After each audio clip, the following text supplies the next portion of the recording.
नमस्कार, जय हिंद। आप सभी साथियों को आप देख रहे हैं जिस तरीके से एनआईओएस डीलेड वाले जो है अब जो है शिक्षा विभाग के रडार पे आ चुके हैं। बता दें कि सुप्रीम कोर्ट की सुनवाई 5 नवंबर को तो है, लेकिन ऐसा लग रहा है कि शिक्षा विभाग जो है एनआईओएस डीलेड के जीत पे जो है घबरा गई है। आइए बात करते हैं।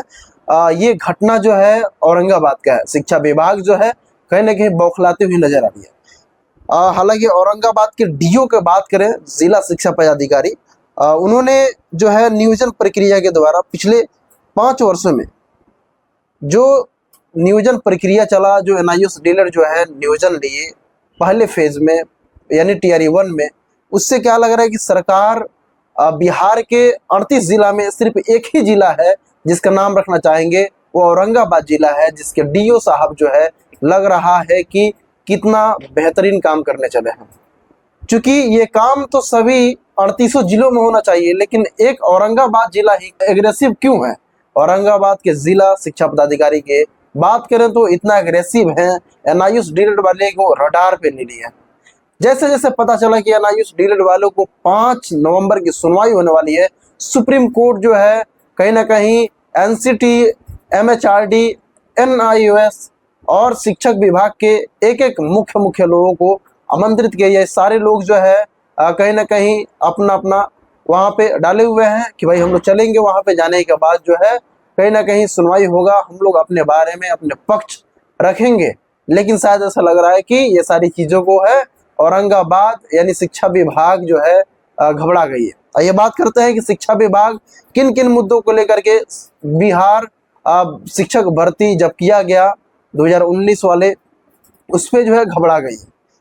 बात करें एनआईओएस डीलेड के लिए, यह एक आंधी ही साबित हो सकता है। आइए बात करें, सभी एनआईओएस डीलेड प्रशिक्षण वाले टीआरई 1 में चयनित शिक्षकों से निम्नलिखित बिंदुओं पर प्रमाण मांगा जा रहा है। और वो निम्नलिखित बिंदु कौन सा है, आइए 1 to 1 हम लोग आपके सामने रखने की प्रयास करेंगे। पहला ये हो गया कि एनआईओएस डीलेड नामांकन हेतु आवश्यक कार्य अनुभव प्रमाण पत्र की 100 प्रमाणित प्रति। दूसरा ये हो गया कि कार्य अनुभव अवधि का वेतन भुगतान का प्रमाण पत्र, बैंक पासबुक या 100 अभी प्रमाणित। तीसरा बिंदु का बात करें, कार्य अनुभव जो है वो प्रमाण पत्र चाहिए। चौथा बात करें तो संस्थान का बिहार सरकार या केंद्र सरकार से संबद्धता का 100 अभी प्रमाणित प्रति भी चाहिए। इस चीज को एक्सप्लेन मैं करने जा रहा हूं कि आप लोग आराम से सुनिएगा। बाकी इस वीडियो का शिक्षा विभाग के पास भी जाएगा, शायद उनकी ध्यान खुले।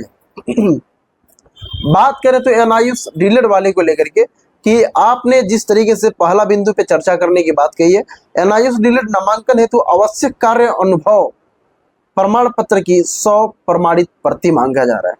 मैं बता दूं कि एनआईओएस डीलेड वाले जो है उनसे जो है एक्सपीरियंस सर्टिफिकेट मांगा जा रहा है। आपको डिस्कस करते चले तो एनआईओएस डीलेड जिसमें फॉर्म भरने के लिए हम लोग जा रहे थे, यानी जो शिक्षक जा रहे थे, उन पे कई सारे क्राइटेरिया, कई सारे जो है नोट्स डाला गया था, कई सारे एलिजिबिलिटी डाले गए थे कि ये सारी चीजें को जो है आप रखेंगे तो आपकी जो है उसमें फॉर्म भरने का मौका मिलेगा, प्रशिक्षण करने का मौका मिलेगा। और ये प्रशिक्षण करने के लिए सरकारी और गैर सरकारी दोनों शिक्षकों को एक सबसे बड़ा मौका दिया जा रहा था।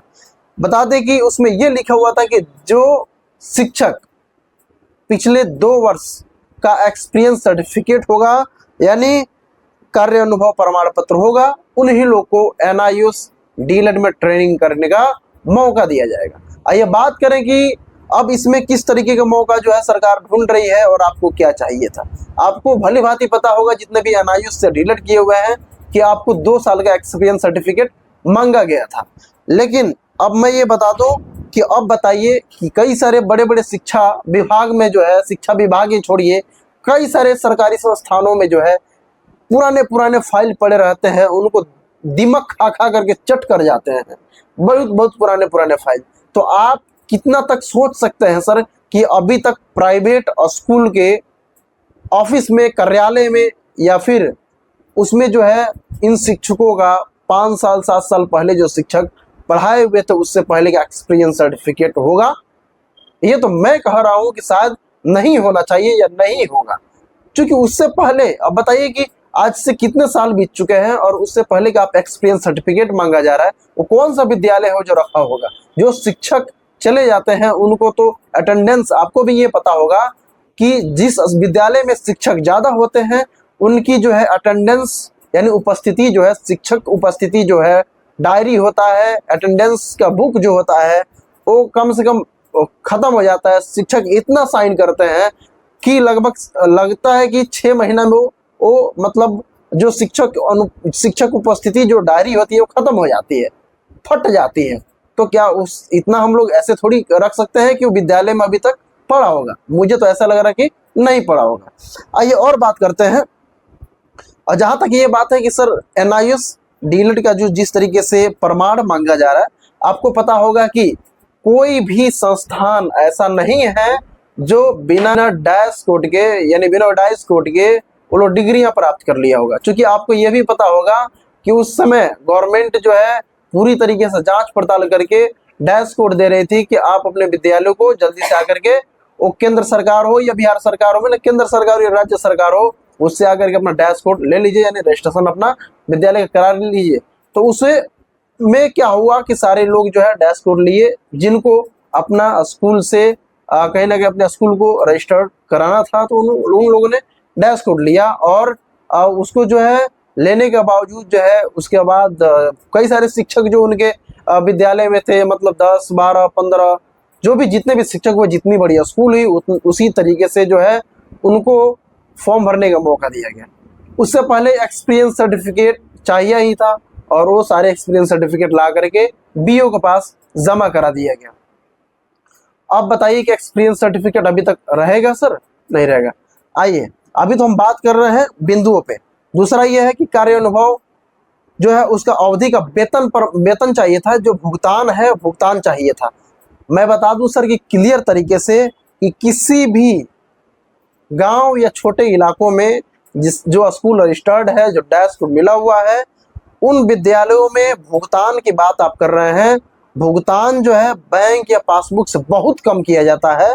इसके अलावा भुगतान जो किया भी जाता है तो इन हैंड कर दिया जाता है, हाथों से जो रकम देना होता हो वो दे दिया जाता है और वो वहीं पे समाप्त हो जाता है। इससे पहले बीच बीच में शिक्षक कुछ कुछ अपना एडवांस लिया करते हैं। हाँ, ये हो सकता है कि उनके पास एक डायरी सी होगी जिसमें शिक्षक जो अपना सैलरी लेते होंगे उसका एक कहीं ना कहीं मोटी सी प्रति मिल सकती है। यहाँ तक हम अनुभव कर सकते हैं या फिर एक अनुमान लगा सकते हैं।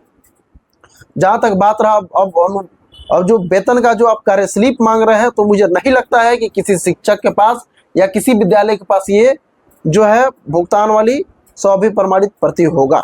आइए तीसरी बिंदु पर हम बात करेंगे कि कार्य अनुभव प्रदान करने वाले संस्थान विद्यालय में आपकी नियुक्ति पत्र की। सर मैं बता दूं कि बहुत कम ऐसे विद्यालय हैं जो बड़े लेवल पे यानी जो मतलब प्राइमरी, मिडिल और हाई स्कूल के जो शिक्षक हैं, बड़े बड़े उच्च विद्यालय और हायर लेवल के जो इंस्टीट्यूशन है, जो संस्थान है, उसमें ही किसी टीचर को ज्वाइनिंग लेटर दिया जाता है।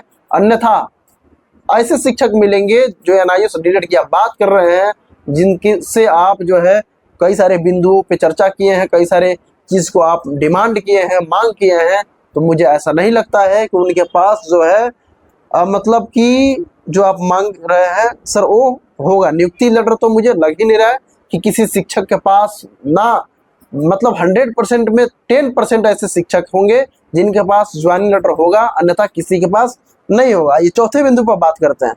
संस्थान का बिहार सरकार या केंद्र सरकार से संबंधता या स्वप्रमाणित। तो ये जायजन बात है कि कोई भी संस्था जब NIS से डीलिट कराई है तो वो संस्था जो है केंद्र सरकार या बिहार सरकार या राज्य सरकार से वो जरूर अपना क्या स्वप्रमाणित ले ली होगी, संस्थान से वो डैश कोड लिया ही होगा। कोरोना एक ऐसा महामारी आया, कोरोना एक ऐसा वायरस आया जो बड़े बड़े लोगों को ठिकाना लगा दिया। बड़े बड़े लोग जो है जी ऊंचे बुलंदी पे थे वो धरातल पे आ गए, समतल पे आ गए। बाकी आप बात कर रहे हैं इसमें कई ऐसे डैश कोड मिले हुए विद्यालय होंगे जो बंद हो गए कोरोना काल में ही। कई मैं बात करूं 100% में लगभग 50% विद्यालय जो है निजी विद्यालय हो, वो निजी विद्यालय ध्वस्त हो गए, खत्म हो गए, क्योंकि उनमें बच्चे आना बंद कर दिए। वो संस्था बंद हो गई क्योंकि शिक्षक उसमें चले गए, वो कहीं बाहर पढ़ाने के लिए चले गए। तो ये सारी चीज़ों को लेकर के संस्थान भी बंद हो गया। आइए अब हम बात करें जिला शिक्षा पदाधिकारी औरंगाबाद के ऊपर। स्पष्टीकरण के संबंध में उन्होंने एक नोटिस जारी किया है। शुरू से मैं पढ़ते चलता हूँ। यहाँ पे लिखता है कि जिला कार्यक्रम पदाधिकारी, स्थापना औरंगाबाद बिहार। इस सूची में जो है TRE 1.0 के विद्यालय अध्यापक प्रखंड देव जिला औरंगाबाद, इसमें नोटिस निकाला गया है। नोटिस जो है 30/10 यानी 30 अक्टूबर को ये नोटिस निकाली गई है। या इस नोटिस को देखने के बाद यानी 30 अगस्त को धनतेरस पर्व था। धनतेरस के दिन भी जो शिक्षक जिनका नाम इसमें शामिल किया गया है, उसमें जितने भी शिक्षक होंगे कहीं ना कहीं उनके घर पे धनतेरस तो छोड़िए, दिवाली और छठ सही तरीके से नहीं मनेगा। सर अगर आप इस सूची को यानी इस मतलब जो भी है स्पष्टीकरण का एक लेटर जब आपने जारी किया है तो शायद ये छठ पर्व से बाद निकाले होते तो शायद इनके घर में अच्छे तरीके से खुशियां भी मना ली गई होती। अब इसमें ऐसा एक रडार पे आप लोग फंसा दिए हैं कि जो शिक्षक इसमें शामिल है उनके घर पे एक चिंता का विषय बना होगा। अब बात करते हैं कि जिस तरीके से आपने कुछ नाम आपने दिया हुआ है, इसमें लिखा हुआ है कि उपरोक्त विषय को अंकित करना है कि नियुक्ति बिहार लोक सेवा आयोग के विज्ञापन संख्या 26/2023 के आलोक में हुई है, परंतु आपके द्वारा उपस्थित और शैक्षणिक प्रशैक्षणिक प्रमाण पत्रों का अवलोकन से इसमें लिखा हुआ कि प्रथम दृष्टया ऐसा प्रतीत होता है कि आपकी योग्यता विद्यालय अध्यापक हेतु समुचित नहीं है। आपके द्वारा NIOS से प्राथमिक शिक्षक प्रशिक्षण का प्रमाण पत्र प्राप्त किया गया है, जिसमें आपके नामांकन की अर्हता सही प्रतीत नहीं हो पा रही है। इसमें कुछ रोल नंबर जो BPSC रोल नंबर है उसको शामिल किया गया है। विद्यालय यानी अध्यापक का नाम शामिल किया गया है, मैं नाम नहीं बताना चाहूँगा। इसके बाद जो है विद्यालय का नाम है और वो लोग किस विद्यालय में नियुक्ति लिए हुए हैं, प्रखंड का नाम है और विषय लिखा हुआ अभियुक्ति लिखी गई है। इसमें जो है कुछ कॉलम दिए गए हैं कि अतः 3 दिनों के अंदर आप NIOS से शिक्षक प्रशिक्षण प्राप्त करने हेतु 3 दिनों के अंदर आपने सर टाइम दिया हुआ है। ये कोई बात नहीं है सर, आपको पता ही होगा कि निजी विद्यालय जो है दीपावली और छठ कंटिन्यूअस बंद कर दिया जाता है, यानी दीपावली और छठ को मिला करके कंटिन्यूअस छुट्टी कर दिया जाता है। तो शायद आपको ये चीज पता होना चाहिए। दूसरी बात करेंगे कार्यानुभव अवधि के वेतन। अब इसमें कई सारे साक्ष्य माना गया है जिसका मैं कहीं ना कहीं अभी चर्चा किया हूँ। नामांकन हेतु आवश्यक कार्यानुभव प्रमाण पत्र की 100 अभिप्रमाणित प्रति। दूसरा ये है कि कार्यानुभव अवधि के वेतन भुगतान का प्रमाण पत्र, बैंक पासबुक की 100 अभिप्रमाणित प्रति। तीसरा ये मांगा गया कि कार्यानुभव प्रदान करने वाले संस्थान यानी विद्यालय में आपकी नियुक्ति पत्र की 100 अभिप्रमाणित प्रति। चौथा ये मांगा गया है कि उक्त संस्थान का बिहार सरकार केंद्र सरकार से संबद्धता की अभिप्रमाणित प्रति। इसमें कुछ चीजें लिखी हुई है कि समय अवधि में स्पष्टीकरण प्राप्त नहीं होने पर यह माना जाएगा कि यह संदर्भ में आपको कुछ नहीं कहना है और आप पर लगाया गया आरोप सही एवं सत्य है, तदालोक में बिहार जो है विभाग द्वारा अग्रेतर कार्रवाई की जाएगी। इसमें जिला कार्यक्रम पदाधिकारी स्थापना औरंगाबाद का है और ये 30 अक्टूबर 2024 को ये नोटिस जारी हुआ है। अब ये सारी चीज़ों को चर्चा करने के बाद आपको कैसा लग रहा है, किस तरीके का? अब बताइए 3 दिनों के अंदर आप नोटिस ऐसे जारी कर दिए कि 30 को लेकर के 30 हो गया, 31 हो गया, 1 बताइए इतना 1 और 2 में जिस टाइम आप रखे हुए हैं सर वो टाइम कम से कम एक्सटेंड करना चाहिए, बढ़ा देना चाहिए और इस चीज़ को पोस्टपोन कर देना चाहिए क्योंकि कम टाइम होता है। और आपको ये पता होना चाहिए कि बिहार नहीं राज्य के कई सारे इलाकों में जहाँ पे दीपावली छठ को अच्छे तरीके से धूमधाम से मनाया जाता है, जो हिंदू भाइयों का महान पर्व है, ये दीपावली और छठ के बीचों बीच में कंटिन्यूअस छुट्टी कर दी जाती है। तो शायद उम्मीद करूंगा कि आप ये डेट को आगे बढ़ा देंगे। आइए बात करते हैं कि कई सारे संस्थान जो है कोरोना में कहीं ना कहीं ध्वस्त हो गए, बंद हो गए। अगर वैसे शिक्षक इसमें शामिल है तो उनकी क्या गलती हो सकती है कि आपने ऐसा लगा दिया है कि आपको ये सारी चीज़ें की आवश्यकता पड़ेगी, आपको ये चाहिए। अब मैं बता दूं कि जैसे कि अगस्त में NIOS जो है DLED फॉर्म फिलअप करने का डेट निकाला गया था, जिसमें कि अगस्त के अब इसमें NIOS DLED वाले के लिए भी काफ़ी सारा जो है कहीं ना कहीं एक कॉलम बन चुका है और कहीं ना कहीं रडार बन चुका है कि आपको पता होगा कि जिस तरीके से अगर आप 2014 में आपने विद्यालय से यानी 10th क्वालिफाइड किया और 12th क्लास यानी 16 में कंप्लीट हुआ, तो 16 और 17 देखेंगे लगभग 1.5 साल का गैप है। चूंकि अगस्त 2017 में जब ये निकली कि एनआईओएस से डीएलएड करवाने के लिए जब प्रक्रिया निकली, तो इस बीचों बीच में लगभग 1.5 सालों का जो गैप हो रहा है। और इस गैप में आपको ये बता दें कि 2 साल का एक्सपीरियंस सर्टिफिकेट चाहिए था, जो आप कहीं ना कहीं इस कॉलम को पूरा नहीं कर पाएंगे तो शायद ये नौकरी आपके लिए कहीं ना कहीं एक घातक साबित होगा। जिस तरीके से मैं बता दूं कि अगर आप जो है ये अगर एनआईओएस डीएलएड को विज्ञप्तियां जो शामिल की गई, यानी जब ये वैकेंसियां निकाली गई, जब ये निकाला गया कि आप इस कोर्स को 17 से 19 में कर सकते हैं, उससे पहले कई सारे क्राइटेरिया था कि आपको एलिजिबिलिटी क्या क्या चाहिए था, 2 साल का एक्सपीरियंस सर्टिफिकेट चाहिए था। इसके पहले जो है कई सारे कॉलम थे जिसपे गवर्नमेंट जो है यानी एनआईओएस संस्थान जो है जो 2 साल का प्रशिक्षण करा रही थी भारत सरकार, उसमें ये मांगा जा रहा था।